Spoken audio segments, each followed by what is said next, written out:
Do people realize how good Marco Gonzales has been this season? Because I sure haven't. Welcome to Fantasy Baseball today on a Tuesday, September 22nd. He is Scott White. I am Frank Stamfel. Championship week is just about in full swing. How goes it, Scott? Do you have any shares of Marco Gonzales? No shares. I avoided him in drafts. I thought he was one of the biggest overachievers at the starting pitcher position last year. I was wrong. Let's talk a little bit about Marco Gonzales in just a little bit here and figure out how has he been this good.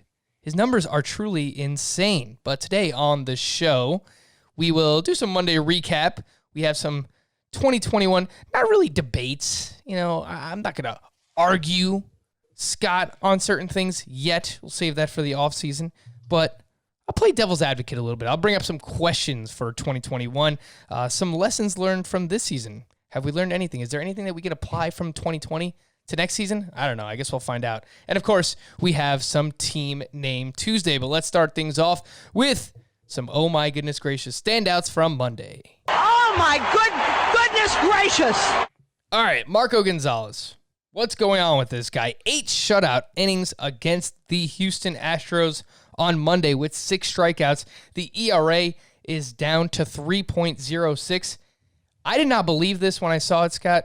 His whip entering Monday was 0.90. Again, this is Marco Gonzales. What, if anything, is he doing differently this season that has transformed him into this, I don't know, all of a sudden great fantasy asset? Impeccable control is the main thing. Across his 10 starts, he has issued 6 walks, which I mean is less than 1 per inning. Obviously. So yeah, that's made the biggest difference. His xFIP is still around 4 because, you know, he's not exactly a ground ball pitcher. His strikeout rate, while certainly better than last year, that helps his case too. It's still less than 1 per inning. He's the main area where he's thriving is with the control, and it's almost to an unbelievable degree. I suppose that's why the xFIP is where it is. But I'm not here to disparage Marco Gonzales because he is very efficient. I mean, one of the reasons he won 16 games for a very bad Mariners team last year is because he so consistently pitches deep into games, and that has been the case this year too. Among those 10 starts, 5 have been 7 innings or more. You know, we talk about 6 innings or more usually as the standards these days, but half of Gonzalez's starts have been 7 innings or more, including 5 of the past 8. So, I mean, that and throwing strikes is the biggest thing. The strikeout rate, as I mentioned, it's gone up a little. I think he has, you know, I said he was one of the biggest overachievers at the starting pitcher position last year. He's overachieved some this year too, but not to the extent that I'm going to be avoiding him in drafts. Look, I don't think he's an early rounder or even a mid rounder. So maybe I will be, depending on where others take him. But I have a more favorable opinion of him now than I did coming into the season. I can at least say that. Let's see where everybody else stands on him before I say anything more definitive.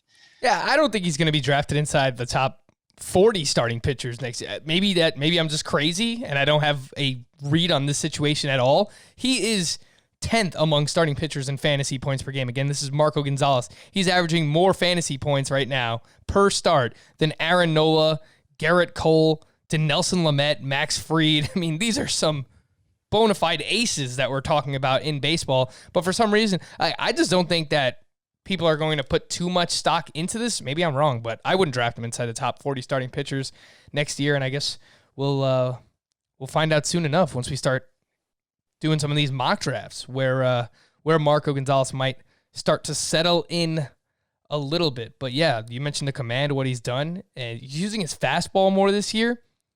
He's throwing it like 46% of the time, which is the most since 2017. He only pitched 40 innings that year anyway, so it doesn't really matter.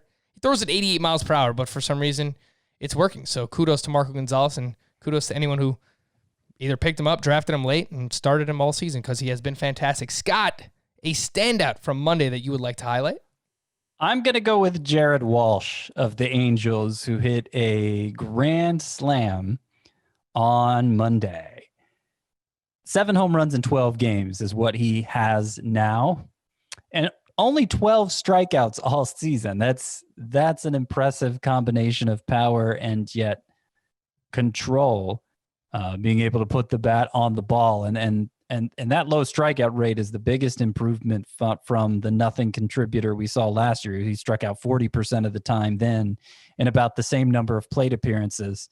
So Jared Walsh, a guy who hit, I forget the exact number now, 36 home runs in the minors last year and 29 the year before. Definitely has some power potential there. And he's having this Luke Voit kind of finish to the season. You know, Voit, what he did for the Yankees down the stretch in 2018.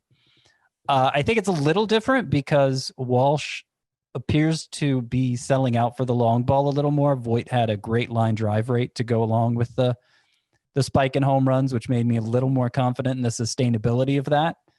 But Walsh's strikeout rate is like half of what Voigt's was then. So that's certainly a mark in Walsh's favor. And if nothing else, I think he's positioned himself to be the Angels starting first baseman next year. I don't know how they're going to play it in free agency, but I suspect Walsh, this 27-year-old, will be a major part of their plans next year. Yeah, I'm trying to figure that out because they have Ohtani, who I assume will be back as a somewhat regular full-time player for them next season because his playing time has kind of fallen off here in the second half of the season. They're out of things. I think they're kind of in development mode and they want to see what they have in this kid, Jared Walsh. But does Albert Pujols still have any? I feel like he always has 5 years left on this contract. Is it ever going to 1 end? year? Come back 1 year. All right, we're almost done with it. We are almost done with the Albert Pujols contract. That is... Scott, where were you when he signed that contract? I was sitting in a journalism class in college. I remember it very vividly. I don't know why. I was sitting in a cubicle in the CBS interactive office, probably writing something about it. I was the same place I am now, Frankie boy. Time flies when you're having fun. That is correct. Jared Walsh, look, you highlight a lot of the great things that he has done so far this season. I wanted to ask you just a little bit of a comparison heading into next year because someone that I can see myself being excited about for the 2021 season is Nate Lowe, who hit his 4th home run on Monday. He is batting .260 with a .913 OPS. If both Jared Walsh and Nate Lowe have the starting first base job for their respective teams, the Angels and the Rays, who do you think that you're going to be more excited about heading into next season? I think it's going to be Lowe because he started at a higher level to begin with, my enthusiasm. But what Walsh has been doing is more impressive because while Lowe is also finishing the season hot, 12 for his last 36, that's a .333 batting average, obviously, 12 for his last 36 with 4 home runs, he has 16 strikeouts in those 36 at-bats, which is obviously untenable if he's going to continue striking out at that rate. But strikeouts weren't really... Like, making contact was a part of his profile in the minors. It wasn't something he was doing a lot of, the strikeouts down there. So I still think the upside is higher here, and I think the likelihood of him being a standout player over the long haul is better. But, there are obviously some causes for concern with Lowe and what he's doing right now. Both players are super interesting, Jared Walsh and Nate Lowe, but I tend to agree. Lowe has been a player that I've been just waiting to earn everyday playing time for years now, and it's just Tampa Bay. This is the way that they operate. But now, I mean, he's performing well now that he's finally getting the opportunity. He does have to cut down the strikeouts for sure, but after Monday's action, he has a 15% walk rate as well, so does get on base a lot via the walk. Nate Lowe, he's an interesting player, but I do like both Lowe and Jared Walsh. Some news and notes. Shane Bieber's start was pushed from Tuesday to Wednesday this week, which means he is no longer a 2-start pitcher. If he was expected to be a 2-star pitcher, right, Scott? Who was that you said? Shane Bieber. Yes, he was, but I was not. Like, I put him in my 2-star pitcher rankings, but with a caveat there at the top. See, this is why you got to read the intro, people. I know nobody wants to, but you need to because there's important information in there. Sometimes it's just me rambling because I need an intro, but this time there was important information in there. And yeah, it makes sense because if Bieber was actually going to make 2 starts, that means he wouldn't be available for game 1 of the playoffs, and that would be obviously stupid. Yeah, so Cleveland made this adjustment to their rotation to ensure that both Bieber and Zach Plesac will be rested for the start of the postseason. And yes, by the way, yes. I was beginning my 2021 research today. Now that basically 2020 is over in terms of fantasy analysis. Not this podcast, but keep coming back. But yeah, I was beginning my 2021 research, and among pitchers who have made 2 starts or more this year, let me double check this to make sure I got the stat exactly right. Yeah, among pitchers who've made 3 starts or more this year, Shane Bieber is first in head-to-head points per game. Obviously, he's a distant first, 25.18. Do you know who's second? I just looked it up. It's Zach Plesac. It is. Yeah, it's these 2 pitchers. Zach Plesac is second, and he's made not just 3 starts, he's made 7 starts. Clayton Kershaw's made 9. It's not that big of a difference. So, Plesac's going to be an interesting case in 2021 where we draft him. I don't think it's going to be top 10 or top 15, probably not even top 20, but there's a case for it. Yeah, man. Was he on your list of pitchers that will be tough to rank for next season? He wasn't. Yeah. But he is now. He is interesting for sure. I mean, I don't see how you can really push him outside the top, 25, I guess, top 30. But he's been so good. It's like I would guess he's going to be in the top 25, having not lined them up yet. I have basically lined up my top 10, 12, and he's not in that, obviously. But it gets pretty interesting after that. All right. I'm talking about 2021. I'm getting excited already, man. Like, once we used to do like these big reveal parties. They have these like revelations for like, oh, what baby am I having? They like smash a bunch of stuff and see like what kind of, is it blue? Is it pink? Yeah, gender reveal. Yeah, gender reveal parties. I want to do like Scott's ranking reveal parties here on the podcast. I don't know. We'll make it happen. We'll do something wild with it because I am quite excited. Yasmani Grandal left Monday's game due to a bruised right hand. X-rays came back negative. He is currently day-to-day. Chris Bryant left Monday's game against the Pirates with right oblique tightness. The nightmare season continues for Chris Bryant. Between his recent injuries and underperformance, I don't think that I will have much exposure to Chris Bryant. I did not like him already heading into this season unless he is like basically free next year. I can't really imagine drafting Chris Bryant, but that's just me. Michael Conforto missed Monday's game due to hamstring tightness. He is listed as day-to-day. Wade Davis has been released by the Colorado Rockies. He gone. What a fall from grace it has been for poor Wade Davis. He gone, and he gone, and he gone. Someone else who is gone is Cole Hamels. He was shut down again, landing on the IL with left shoulder fatigue. Scott, you pointed this out last week that Hamels, his velocity was down in his first start of the season. And hopefully everybody was able to get him out of your lineups if you had him in there. I mean, we told you not to start Cole Hamels anyway, but some people might have been desperate for the 2 starts. Hopefully I got him out of there just in time.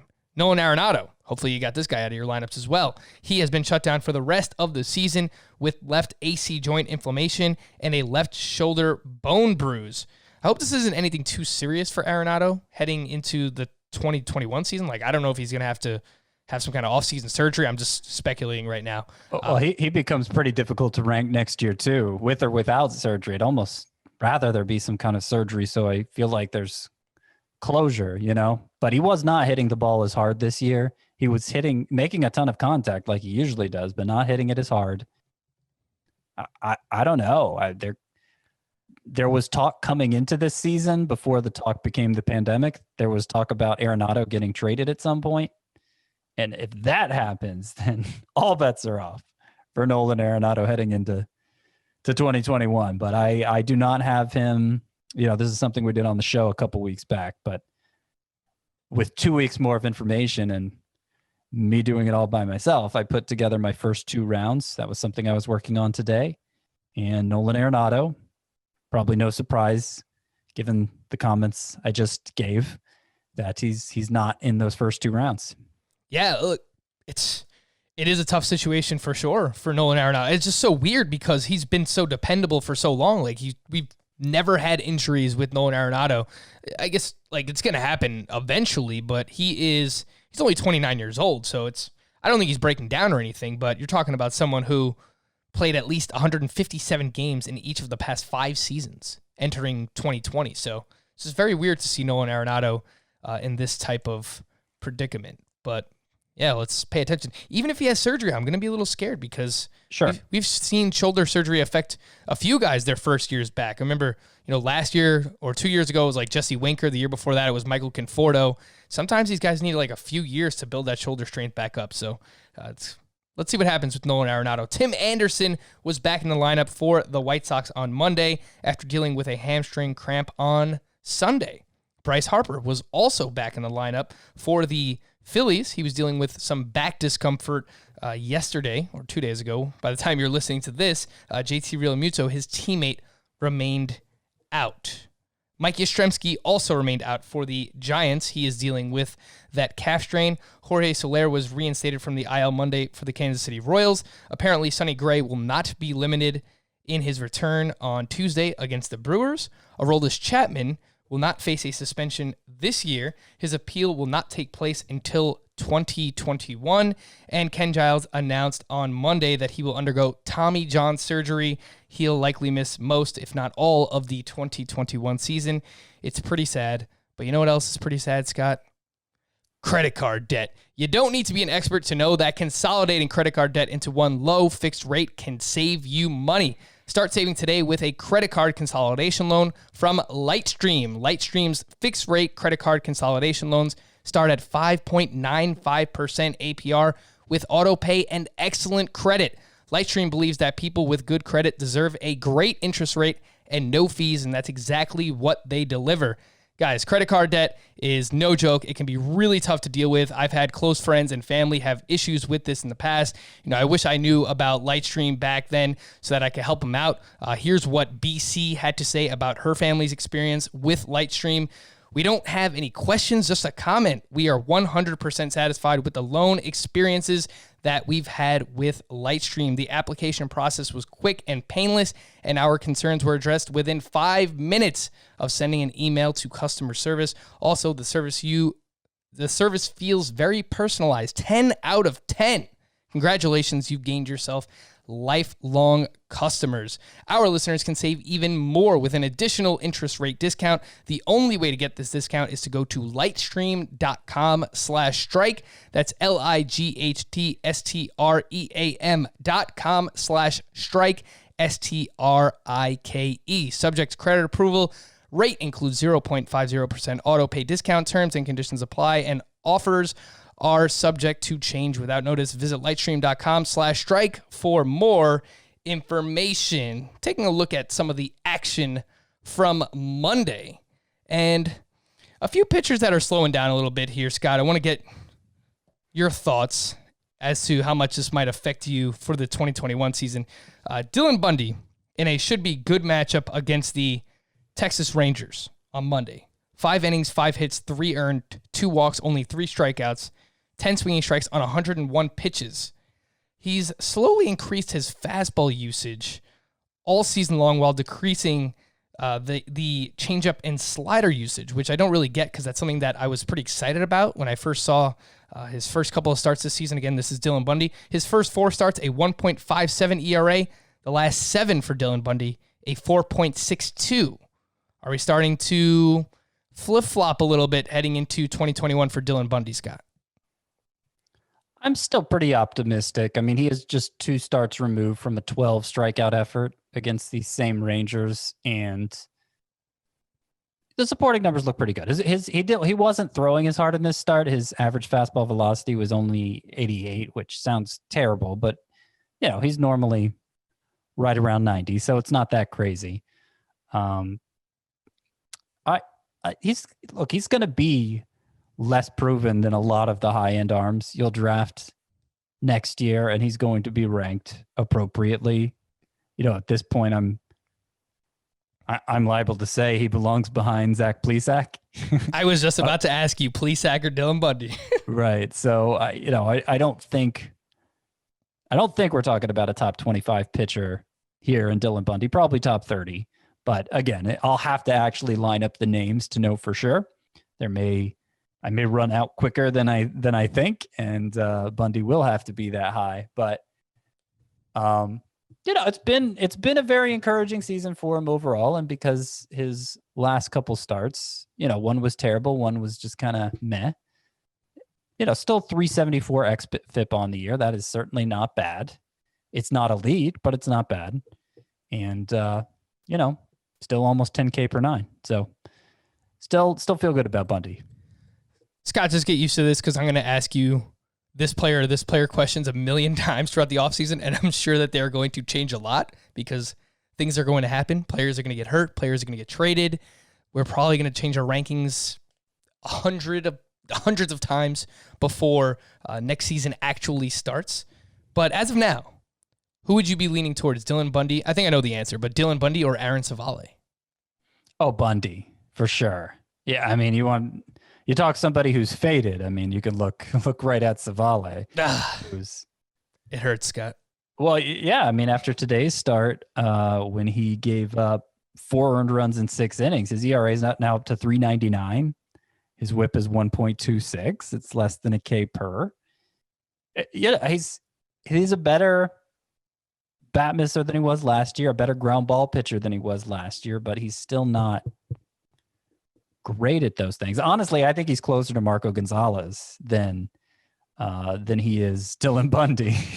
You don't seem to like I just based on that look you just shot Scott a look. That's why you got to watch us on our YouTube channel. But you're probably not wrong. Like, I think Dylan Bundy, he's got swings and misses for like his entire career. There was no doubt about that. And Dylan Bundy's going to give you strikeouts and likely more than Aaron Savale. I still like Savale. I don't like the fact that he's slowed down, much like Dylan Bundy. Aaron Savale's first 5 starts, he had a 2.91 ERA. His last 6, he has a 5.00 ERA. That is including Monday's action. So I'm not going to be completely off Savale, but I think a lot of people are going to be scared off of this, this stretch for him. And I think if I get him as like my SP4, my SP5 heading into next season as like a borderline top 35, top 40 starting pitcher, like Aaron Savale, then yeah, I'll be right back in if I can get him. I don't want him anything like higher than my SP3. SP4 later, I'm cool with that for Savale, but I do agree. I would still rather have Dylan Bundy over him. On the other side of Savale in this game, Dane Dunning. This is maybe his worst start of the season. 4 innings, 4 earned, still had 5 strikeouts, 9 swinging strikes on 87 pitches. What did you think about Dane Dunning's performance? It's supposed to be a good matchup against Cleveland, so I was kind of, all right, I was taken back a little bit, but you know what? Jose Ramirez is just carrying that offense right now, so it's really hard to blame Dane Dunning for giving up, I believe it was a 3-run home run to Jose Ramirez. Yeah, it was, and Jose Ramirez has 7 home runs in his last 10 games now, so he's certainly catching fire here at the end of the season. Yeah, Dane Dunning, it's been kind of discouraging. Like, his last 2 starts were his best starts on paper, and yet he kind of got away from missing bats and was kind of relying on contact more in those 2 starts, and went 6 innings in one, went 7 innings in the other. The results were good, but the whiff rate went way down. And I've noticed since those first 3 starts, his slider usage has gone down and his slider hasn't been as effective. And I don't really know what's up with that, but I'm a little concerned there may have been a mirage there to begin his career. Like, the minor league track record is still so good that I'm going to be pretty high on Dane Dunning going into next year, I think. But obviously I feel mostly discouraged by his last 3 starts, even though 2 of them were in theory his best. I feel mostly discouraged by it when I was over the moon for this guy's first 3 times out. And something we've talked a lot about, and we're going to continue to talk a lot about, is for 2021 trying to figure out, okay, what is the innings limit going to look like for all these young starting pitchers? And Dane Dunning in particular is going to be a very interesting case because this is the first time that he's pitched since having Tommy John surgery. He had Tommy John surgery back in 2018. He missed all of the 2019 minor league season. Now this is the first time we've seen him, and he's looked good, but by the end of this year, what will he have? I mean, including the postseason, maybe 50 innings? I don't know what his workload is going to look like heading into the 2021 season. Jose Ramirez, I mentioned, he went 2 for 3, hit his 16th home run of the season. He is batting .290 with a .970 OPS. He also has 10 steals. Scott, I'm starting to think that this is not to the same level, but pretty damn close to the Jose Ramirez we saw back in 2018. And I'm starting to think that he deserves to be closer to a mid-first round pick. And dare I say, be drafted ahead of Christian Yelich and Cody Bellinger. What would you say to that? I would wrinkle my nose like I'm doing right now. I have him 13th. So, you know, to the degree you want to quibble over 5 or 6 spots, we can. I think Jose Ramirez, really since he kind of took off as a power hitter, he's become not such a great source of batting average because he puts the ball in the air so often. And, you know, he's so hot right now that the batting average is up over 290, but his expected batting average is, I think, in the 260 range. And I think, you know, from what I can tell about his batted ball profile, not even relying on StatCast, that seems more appropriate to me. You know, if you catch him in a stretch where he's not ridiculously hot. So, yeah, I mean, the power speed combo is great. In Roto especially, you like those steals numbers. And, you know, he's a great hitter in points leagues too because he strikes out so infrequently. But there's a temptation because he strikes out so infrequently to think he's going to help you in batting average. And I think the past 3 years have shown that, you know, not so much. So if it comes down to him versus Trey Turner, I trust Trey Turner, you know, especially the kind of power he's shown this year. I think I trust him more as a batting average source, and you know, probably not as many home runs as Ramirez, but enough, and probably outperform him in steals too. Even though Ramirez has more this in this shortened season, we know what Turner's track record is with that. So that pushes him out to me. I still want those 3 starting pitchers, Bieber, Degrom, Garrett Cole. I still want all 3 of them in my first round. Obviously, the big 4 hitters we talked about 2 weeks ago when we looked at the first 2 rounds were Ronald Acuna, Mike Trout, Mookie Betts, Fernando Tatis. I don't think they're going anywhere. Juan Soto, an obvious first rounder ahead of Ramirez. Trevor Story, who is second in the majors in steals this year, an obvious first rounder ahead of Ramirez. So I guess the only 2 you could talk about are Yelich and Bellinger. And sorry, I just don't see it. I mean, Yelich has hit the ball as hard as ever this year. He's just struck out at a rate we're not used to seeing for him, and has had some bad BABIP luck on top of it. But I still think he's the same guy. I think those strikeouts in a normal season would come down. I have a few more concerns about Bellinger, but knowing how he rebounded from his sophomore season to his third year, like I'm unwilling to bet against him. And he provides, like, I think he has 6 steals this year. So the speed is still there. The strikeout improvement that we saw last year, that's carried over, even though the overall production hasn't. I could see Bellinger more than Yelich, but I'd rather have both ahead of Ramirez myself. Yeah, look, there's only so many players we can put in the first round, and I think you just laid it out perfectly, right? Like, I'm still going to take Soto ahead of Jose Ramirez. I'm going to take Trevor Story ahead of Jose Ramirez. Yeah, Garrett Cole's probably in a similar range. I think, you know, probably in that 8 to 12 range, you have Garrett Cole.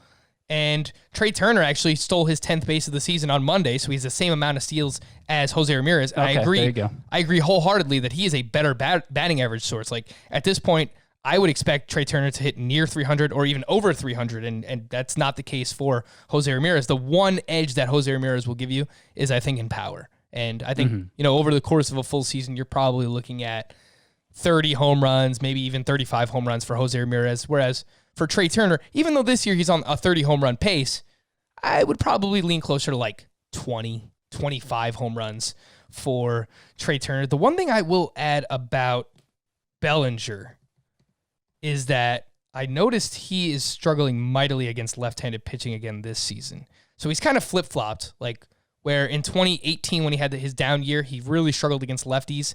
2019 bounced back big time against lefties. He had like an OPS over 900 against them. And now this season, he has a 597 OPS against lefties, 821 against righties. So Bellinger really struggling against southpaws. I got to do a little bit more research into him, but a little worried about Cody Bellinger. Somebody who I'm not worried about, and if he starts to fall down draft boards for next season, I will gladly take him everywhere, Scott. Because people might see the surface numbers and the batting average, and they're like, oh, this is who Bryce Harper is. He's just a 250, 260 hitter nowadays, and that's just it. He went 0 for 4 with 3 strikeouts on Monday. But even with those 3 strikeouts, his strikeout rate is 18%, the lowest of his career. And it seems like he has the green light on the base paths. With Joe Girardi, he has 8 steals in 52 games. That's a 24 steal pace. And his batting average is 254. His slugging percentage is 509. His XBA is 314. His X-slug is 674. Again, this is Bryce Harper. He is those 2 numbers, the XBA and X-slug, are in the 94th percentile or better in 2020. Scott, I mean, if people just look at the surface numbers on Harper and let him slip to, I don't know, like the late second, even the 3rd round, I'll be all over it, 100%. Yeah. And we left him out originally 2 weeks ago when we did that exercise looking at the first 2 rounds. We left him out of that. I think that's a mistake. Well, yeah, I agree. I have him in this independent process I did, independent from you, Frank. And I think those numbers that you cited, the expected stats from StatCast, I think they're even better than during his MVP season. I want to double check that because he's been around for a long time. His MVP season was 2015. Let me make sure that's, yeah. Wait. Yeah, yep. Even better numbers than during his MVP season. MVP season, that 2015 was the first on record for StatCast. So that says a lot. I mean, the strikeout rate being way down. The fact he has 8 steals in 10 attempts after having 15 last year, that seems like it's going to be a part of his game still. And these rankings I put together were specifically for Roto, for 5x5 leagues. I think maybe if you're talking a points league, I could see him maybe slipping out of the first couple rounds because you don't need the speed as much and you might emphasize starting pitchers even more. But it's, he's going to be right on the border there, even in that format, especially since he's walking more than ever and striking out less than ever. We had a pitcher's duel in Cincinnati on Monday. Brandon Woodruff against Luis Castillo. Woodruff 5 2/3, 2 earned, 9 strikeouts, 12 swinging strikes on 100 pitches. Just a very solid season for Brandon Woodruff. Like, doesn't blow you away, but 3.43 ERA, 1.07 WHIP, a 48% ground ball rate. I feel like he's someone that just might be overlooked because he's not flashy. He's not the sexy name, Brandon Woodruff, but man, look. Yeah, I mean, he didn't put up one of the outlier stat lines that a lot of pitchers did. Mm-hmm. His ERA is in the mid 3s right now, but his numbers compare favorably to last year, pretty much across the board. And so, it was a little inconsistent how he came about it, both just performance-wise. I mean, really every way. Overall performance, swinging strike rate, innings. It was kind of all over the map. But if you stuck with him, the result is very good. And like inconsistency over a 6-month season, that's going to be present for most pitchers, So, yeah, I don't think we should be discouraged by this year from Woodruff. Where he's going to slot in my starting pitcher rankings, I don't know. He'll probably be in the 25 to 30 range as well. But that's kind of what he was coming into the season. So he held his value, I feel like. Yeah, I think borderline top 20-ish, top 25 starting pitcher is your SP3, or if you're really aggressive, if you take like 4 starting pitchers in the first 6 or 7 rounds, you get him as your SP4. The past 33 starts dating back to the start of 2019 for Woodruff. 3.57 ERA. Again, just 10.6 K per 9. Rock solid. And look, if people want to point to the fastball usage and how much he throws, like a couple of different iterations of a fastball, look, it's not exactly the same, but it's not dissimilar from Lance Lynn. And look what Lance Lynn has done, a little bit later on in his career. So Brandon Woodruff, I'm all about it. And I'm all about the gentleman that he went up against, Luis Castillo, who went 6 2/3, 4 hits, 1 earned, 9 strikeouts, 17 swinging strikes on 101 pitches for Castillo. His last 4 starts, he has allowed 4 earned runs over 28 2/3 with 33 strikeouts. Luis Castillo, I think, is a top 10, top 12 starting pitcher heading into next season.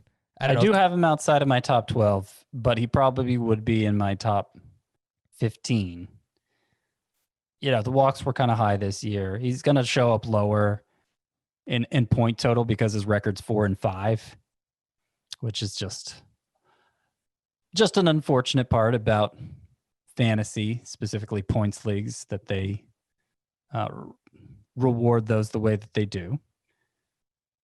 But nonetheless, 2.86 ERA, and the strikeout rate's awesome. What's interesting in this start for Luis Castillo is he got 8 of his 17 whiffs on the slider, which, normally his changeup is really what carries him. So if that breaking ball can become a more consistent pitch for him, then maybe he unlocks even more potential. Jacob Degrom, can he unlock any more potential? Probably not. He's only throwing like 100 miles per hour nowadays. 7 innings, 2 runs, 14 strikeouts against I believe it was Tampa Bay. It was against the Tampa Bay Rays. And of course, Degrom took the loss because that's just the Mets forget how to hit the ball whenever Degrom is on the mound. So that is unfortunate. But he had 27 swinging strikes on 112 pitches. He had a 21% swinging strike rate before this start, and that's like unheard of. I looked at the past 5 years, and it was like the leader every year was like right around 16, 17%. So a 21% swinging strike rate for Degrom that's probably about to go up with this start. Scott, do you think that he has done enough to win the National League Cy Young? I think him, Darvish, Fried, Trevor Bauer, Corbin Burns, I think those are probably the top 5 candidates. Yeah, I'd have to compare the numbers side by side. I didn't do that beforehand. I think DeGrom has been the best pitcher in the NL this year. Does it show up in the numbers like it would need to for him to win the Cy Young? Especially since Darvish has, let's see, DeGrom's going to get 2 more. They'll both finish with 12 starts, right? I think they'll both finish with 12 starts. Darvish is going to have more wins, but that hasn't really been a major consideration for Cy Young voters. You know what? I'm comparing their numbers now. I think so. I think I would give the vote to DeGrom over Darvish. Let's see how their final start goes. Maybe DeGrom will have a dud then, but yeah, I would give the edge to DeGrom. Yeah, and I think if Corbin Burns is like what he's done all season, if he did that in the rotation because he bounced between the bullpen, like he'd probably get more consideration, but he does have a sub-2 ERA, which is just ridiculous, as does Trevor Bauer. Again, oh yeah, that Bauer ERA. 1.80 for Trevor Bauer. Maybe I was worrying about the wrong guy. Gosh, man. I don't know. You want to look at someone who was dead wrong about Trevor Bauer? Boom. This guy right here. Oh my gosh.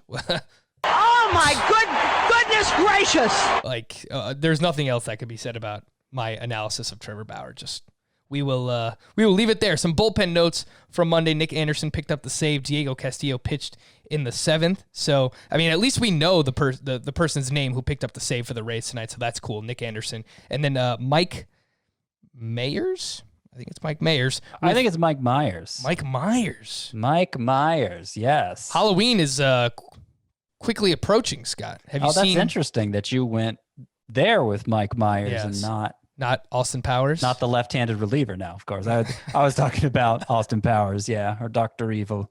Yep. You know, I actually dressed up as Dr. Evil one season for Halloween. 1 year for Halloween. I knew it. I even wore a bald cap. It looked terrible. It was so bad. Had like a fake scar over my eye. It was. Yeah. I really went all out. I'm not a big dressing up guy. I'm not. Well, I guess that means you're not a big Halloween guy in general. Then.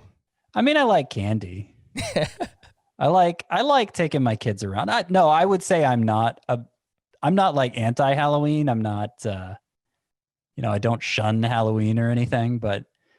It is a little odd to me how into Halloween some people are. I mean, it's definitely a second tier holiday for me. It's not, I don't plan my calendar around it. It is Myers. You are correct. Scott, another point to Scott. Ding, ding, ding. Scott wins. But it is Mike Myers. He picked up the first save of the season for Myers on Monday for the Angels. He pitched 2 innings, and he has been lights out for them, so maybe he's the guy. A couple of weeks ago, I thought it was Matt Andriese, and then thought it was Felix Pena, and Ty Buttrey has an ERA over 6. I don't know. I mean, he's been awesome. He's been kind of Devin Williams-like for them, pitching multiple innings often. Has a 1.67 ERA, 0.74 WHIP, and now up over 13 K per 9. Mike Myers is. It's Mayers. That's why we were debating the pronunciation. Yeah, he's kind of gotten overlooked in the dominant middle reliever crowd. And he is 4% rostered on CBS. So a name to pay attention to, I guess, heading into next season. You know, someone asked a question in the email. Let's see if this is actually kind of relevant to what we're talking about. So I think Myers is someone that you could look at who, if he's dominant the final couple of weeks here, he might wind up being the closer for the Angels heading into next season. And we got this email from Seth, I think it was last week, and he asked, who would you recommend to pick up potentially to get cheap as a keepable closer for next season? I've already picked up Jonathan Hernandez for $1 and Alex Reyes for $1 in anticipation that they may be in the running for the closer's role next season. Scott, is there any names along the lines of these guys? Jonathan Hernandez, not that, I don't know if he's the closer of the future. Montero has been pretty good, and of course I love DeMarcus Evans in Texas's organization as well, but any other relievers that you think you could pick up now that could become the closer for next season? Yeah, well, if you remember about a week ago, I wrote the article, 20 Sneaky Pickups for Dynasty Leagues, and I had a section devoted to making their case to close is what I called it. I actually didn't have either Jonathan Hernandez or Alex Reyes in it. I did have Jordan Romano of the Blue Jays, well, especially with Ken Giles having Tommy John surgery, though I think he was destined for free agency anyway. Josh Stomat of the Royals, who has a horrible walk rate, but an amazing strikeout rate. And with short relievers, we see that correct pretty quickly sometimes, pretty often, in fact. So I could see Josh Stomat taking over there for the Royals. Tanner Rainey of the Nationals, with Daniel Hudson blowing 5 saves this year. Could see that happening. And Aaron Bummer of the White Sox, with Alex Colomé destined for free agency, and Bummer already locked into a long-term deal. It seems like they might have a ready-made replacement there in Chicago. So those would be my top 4. If you're projecting saves for 2021 in a dynasty league, you want somebody where you can kind of anticipate a changing of the guard happening. I will also just throw in a few of the, obvious awesome relievers from this season. Of course, they have Josh Hader and Brad Hand ahead of them, respectively. It's Devin Williams and James Karinchak. But, I mean, given how Cleveland has operated the past couple of years, if they look to sell high on Brad Hand in the offseason and trade him away, his name has come up multiple times the past couple of seasons as a trade candidate. Then James Karinchak could wind up being the closer for Cleveland heading into the 2021 season. And same thing with Hader. We've heard Hader's name thrown around a ton in trade rumors already. And if they want to maximize his value, I don't think it's crazy that they would look into trying to sell high on Josh Hader. So Devin Williams and James Karinchak, I'll just throw those names in the mix as well. All right, we're going to take a quick break. Just want to remind everyone again that we are still going strong on YouTube. Yesterday, Scott swallowed a fly here in the middle of the show, and it was hilarious because he was like choking and I'm trying to talk to him, but I also want to make sure he's all right. And he's like, what's going on? It didn't go, like you say, swallowed, and that's fine. The old lady who swallowed the fly. We all get that reference, so I get it. But I actually inhaled it. It went into my lungs, not into my stomach, which I think is worse, actually. Yeah, but, it's pretty bad. It's probably still there. Dead, I hope. I hope so too. But you can watch us on YouTube. So head on over. It's youtube.com/fantasybaseball today and make sure to subscribe. You could leave some comments as well. All right, we're going to take a quick break. When we return, talk a little bit about some lessons we might have learned from the 2021 season. Won't spend too much time on that, but also have Tuesday to stream or not to stream some pitchers you might be looking at. We'll do that here.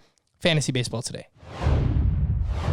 We're back here, and we had a few leftovers. We talked about it here during the break that we wanted to mention quickly from Monday. I know that Giovanni Gallegos was back for the Cardinals. Scott, he did not look very good. Trevor Rogers, someone we were a little excited about for the Miami Marlins, has been quite bad his past couple of starts, and he was again on Monday. And then we had some random kind of standouts, JT Brubacher and Miguel Rojas, who we just really have not given enough credit all season long. Yeah, so I don't know where to start with those. What's interesting about that Trevor Rogers start for the Marlins is he had 19 swinging strikes in it, but I mean, he's just been horrible his last 3 starts. A couple of them with a bunch of runs. One of them, I think he only went like 3 1/3 innings or something like that. It's not like he's especially vulnerable to the long ball. There've been too many walks during this rough stretch, but I do think there's still potential here. And if he's in the mix for a rotation spot for the Marlins last year and isn't disqualifying himself in the end, I'm not going to write him off.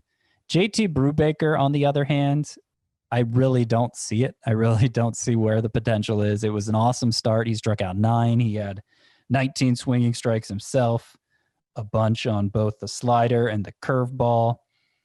But he's 26 years old. He's this non-prospect and really hadn't shown any signs of this before this start. So I'm pretty much just dismissing that one.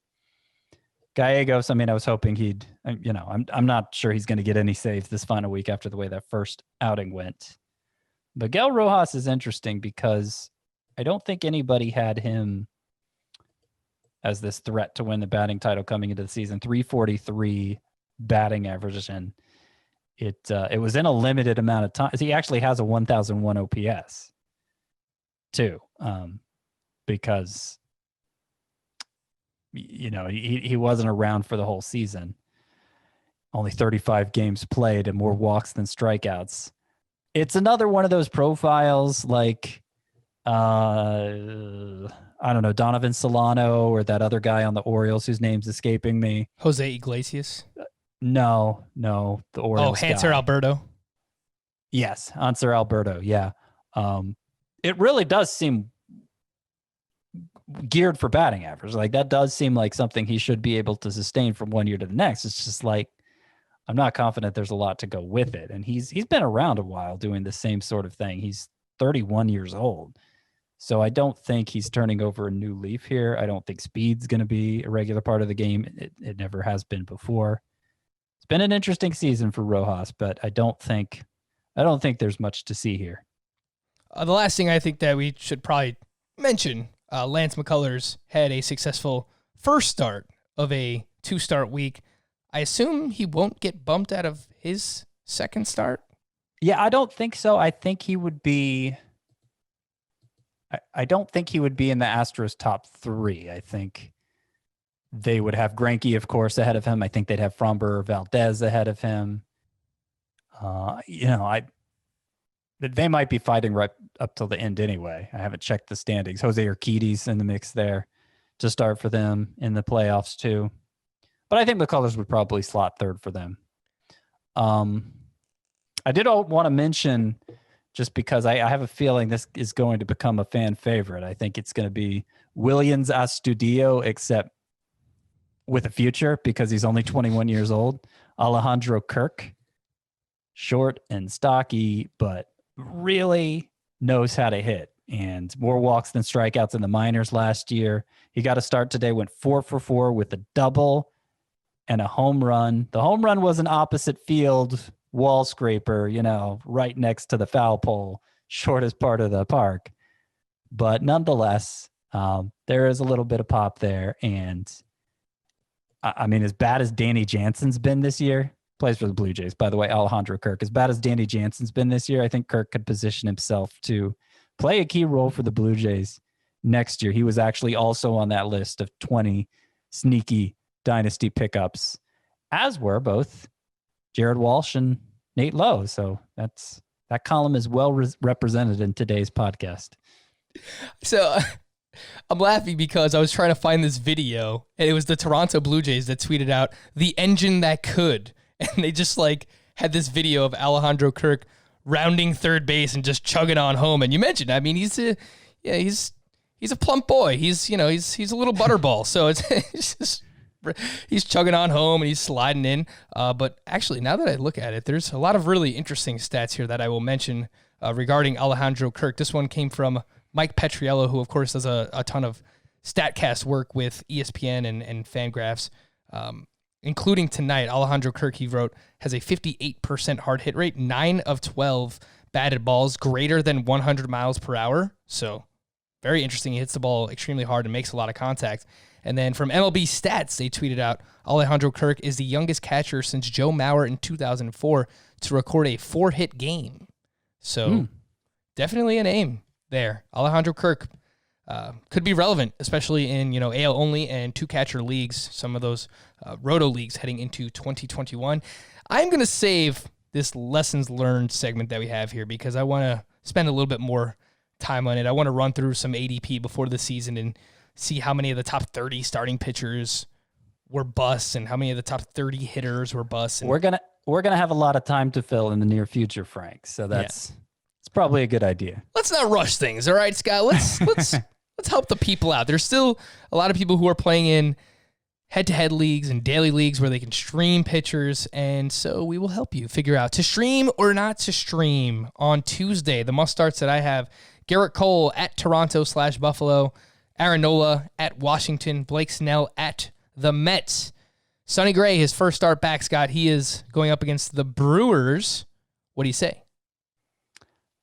I say yay. It's a hesitant yay. I did bench him in certain leagues where I was most looking to preserve ERA and whip, but I started him in some leagues where I just needed the volume. And I think points leagues, it's an obvious yay. I thought for sure you were going to go with a rhyme there. I thought you were going to say yay to Gray. But I'm not as quick on my feet as that, Frank. Oh, you definitely are, Scott. You don't give yourself enough credit. You're a lot more witty than you actually think you are, Scott.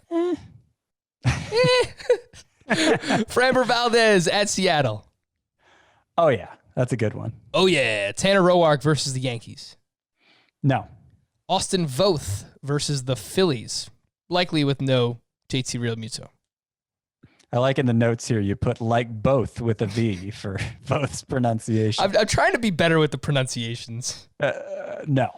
Ronaldo Lopez at Cleveland. No. Brett Anderson at Cincinnati. If you're desperate for volume, I think that's okay. Jose Quintana, I think this might be his first start back off the IL. He's at the Pirates, who got shut down by John Lester on Monday. I don't think he got a chance to stretch out fully after his previous return from the IL, so definitely no for that one. Steven Brault, fresh off of a complete game, is going up against the Cubs at home. Nah. Seth Lugo, at home against the Rays. Michael Scott GIF. When is he doing that in the show? What's happening in the show when he does that? I'm the worst at this. Like, I can never remember what's happening specifically. There's always a million things happening in that show, but I don't remember. So I recommended Lugo for the 2-start week, but I think if you're going start by start, you play it safe after the way his last start went, especially against Tampa Bay. I think the second matchup's better. Can't remember who it is, but I think it's better. So I would say no for you daily leaguers, unless you just need all the volume you can get. The Rays are in the top half of the league in weighted on-base average against right-handed pitching, as well as the Nationals, the second start. Yes, that's a little bit better. And the Rays are also in the top half of the league in weighted on-base average over the last 2 weeks. So I agree. I probably would not start Seth Lugo. Jose Urena at the Braves. Scott, why does it always feel like Jose Urena is always pitching against the Braves? And I only know that because I know he got into a scuffle with Ronald Acuna. He hit him with a bunch of pitches at some point in time. But yeah, they have a history, those two. I would not start him against the Braves. I don't know. I don't know why those starts. I mean, they're in the same division, so obviously they play each other a lot. But it's always fine drama. How about your boy Keegan Aiken at the Boston Red Sox? Come on, it's not my boy. That's your boy. I want to use him here. Can't do it. Can't do it. I mean, there's worse choices. He has some strikeout potential, but I'm not going to risk it. Well, how about Nick Pavetta making his Red Sox debut on the other side? Once upon a time, he was in the same conversation as Shane Bieber, Scott. I know, and maybe one day he'll get back there, but I'm not gonna put it all on him now. It's crazy. I am slightly don't start him. Not even in an AL only league, but I am slightly interested to see what he does in his Red Sox debut. So I will be paying attention there to Nick Pavetta. Tarek Skubal at the Twins, who struggle against left-handed pitching. Yeah, he was also an okay 2-start option. This is pretty iffy to me, this start by itself. I'd lean no, but I don't think it's crazy to use him. I agree. He's another one like Lugo where didn't really love the first matchup against the Twins, even though they struggle against lefties. But his next start is against Kansas City. So in a 2-start week, maybe you would have used him. I would probably avoid Skubal on Tuesday. Brady Singer against the Cardinals. I think we're in agreement. Yes, there. Yep. Griffin Canning is at the Padres. Nah. On the other side, we have Zach Davies against the Angels. I don't think so. Scott, what does Zach Davies have to do, man? It's a good matchup against the Angels. Do you want to use them? Yeah, I'll use them. Okay. It's like if you need it's probably in the same area as the Brett Anderson pick, where it's not crazy if you need the volume, but I don't think he's as good as his ERA has been. Zach Davies is the National League version of Marco Gonzalez. He has a 2.69 ERA and a 4.17 xFIP. I feel like it's not dissimilar. Those are comparable. I mean, Gonzalez has more of a track record of doing this. Correct. This is basically the third year in a row of him being surprisingly good. All right, Scott's out on Davies. I will say use him against the Angels. Jordan Lyles at the Diamondbacks. No. Caleb Smith on the other side is against the Texas Rangers. I'd like to be able to recommend him with that matchup, but I'm not confident he's stretched out enough. Yeah, he hasn't gone more than 3 innings in any of his starts thus far. I agree there. Frankie Montas is at the Dodgers. Don't trust him. Dustin May against the Oakland A's. Yes. And Kyle Freeland at the Giants. It's not bad. I like it more than Davies. I like it more than Brett Anderson. I don't think it's must start or anything. Alrighty, that's it for today's podcast. And reminder that this is our last week, some programming notes. It's very late if you're still listening here at the 59-minute mark, but I'll continue to remind everyone, this is our last week with 5 podcasts per week. After this, we will be doing 2 podcasts per week for the rest of the year. Some emergency podcasts here and there if any big signings or trades happen. And of course, we are going to look to bring on some more guests in the offseason. So if you have any suggestions, you can email us, fantasybaseball@cbsi.com. Tweet at me at roto_Frank. Tweet at Scott at CBS Scott White. Let us know who you want us to get on the podcast, and we'll try to make it happen. For Scotty, I am Frank. Thank you all for listening and watching Fantasy Baseball today on our YouTube channel. We'll be back again tomorrow. Bye-bye.